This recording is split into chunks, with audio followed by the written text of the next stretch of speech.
तो सरकारी नौकरी की तलाश कर रहे लोगों के लिए एक बहुत बड़ी खबर है। इंडिया पोस्ट ग्रामीण डाक सेवक यानी जीडीएस के हजारों पदों पर भर्ती करने जा रहा है। आज हम इसी भर्ती से जुड़ी हर छोटी बड़ी जानकारी को अच्छे से समझेंगे ताकि अप्लाई करने में कोई दिक्कत ना हो। तो चलिए सबसे पहले जरा इस नंबर पर गौर कीजिए, 28,635। जी हाँ, ये कोई छोटा मोटा आंकड़ा नहीं है। इतने सारे पदों पर भर्ती होने वाली है। ये देश भर के युवाओं के लिए एक बहुत ही बड़ा मौका है जो हजारों लोगों का सरकारी नौकरी का सपना पूरा कर सकता है। और अब आते हैं सबसे कमाल की बात पर। इस भर्ती के लिए कोई भी रिटन एग्जाम नहीं है। सिलेक्शन पूरी तरह से 10वीं क्लास के मार्क्स के आधार पर बनी मेरिट लिस्ट से होगा।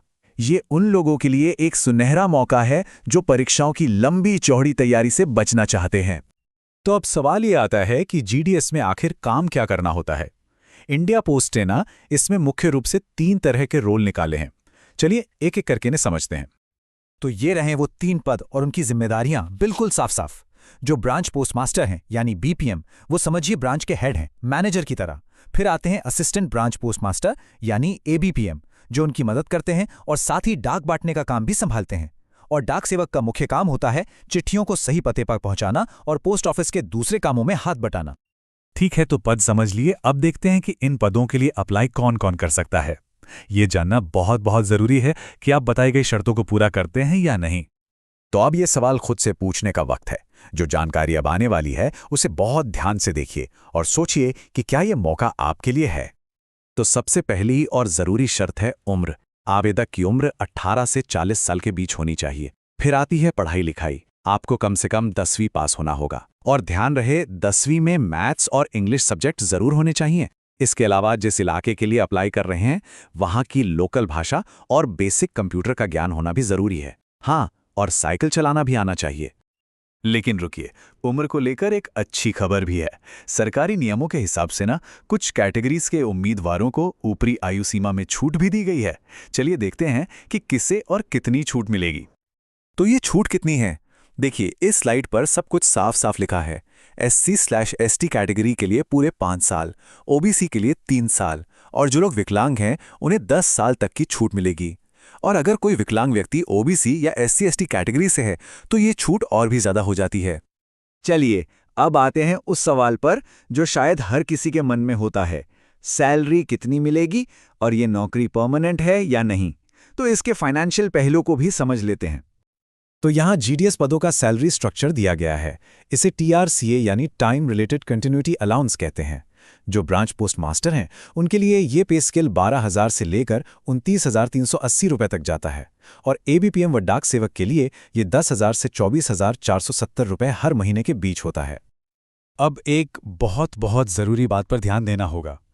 जो ऑफिशियल नोटिफिकेशन है उसमें साफ साफ लिखा है कि आवेदकों को ये स्पष्ट रूप से समझना चाहिए कि जीडीएस विभाग केंद्र सरकार के नियमित कर्मचारी नहीं है। इसका मतलब ये हुआ कि ये पद एक परमानेंट सेंट्रल गवर्नमेंट जॉब जैसा नहीं है और इसके सर्विस रूल्स अलग होते हैं। तो सब कुछ जान लिया। अब सबसे जरूरी हिस्से पर आते हैं, अप्लाई कैसे करना है। पूरी प्रोसेस ऑनलाइन है और मैं आपको इसे आसान स्टेप्स में समझाता हूं ताकि कोई भी गलती ना हो। देखिए, ये ऑफिशियल नोटिफिकेशन से लिया गया स्क्रीनशॉट है और इसमें जो तारीखें हैं वो बहुत ज़रूरी हैं। इन तारीखों को बिल्कुल भी मिस मत कीजिएगा।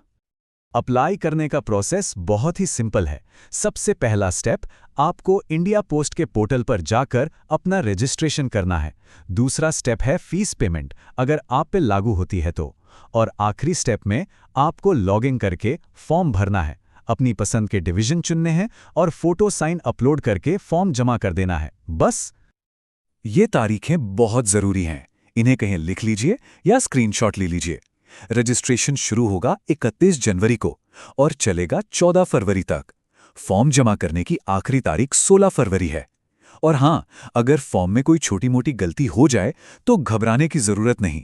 18 और 19 फरवरी को उसे ठीक करने का मौका भी मिलेगा। अब बात करते हैं एप्लीकेशन फीस की, जो कि बहुत ही कम रखी गई है। जनरल और OBC कैटेगरी के उम्मीदवारों को सिर्फ 100 रुपए देने हैं। और अच्छी बात यह है कि सभी महिला आवेदकों, SC, ST, विकलांग और ट्रांस वुमेन उम्मीदवारों के लिए कोई फीस नहीं है। एप्लीकेशन उनके लिए बिल्कुल फ्री है। तो सारी जानकारी अब आपके सामने है।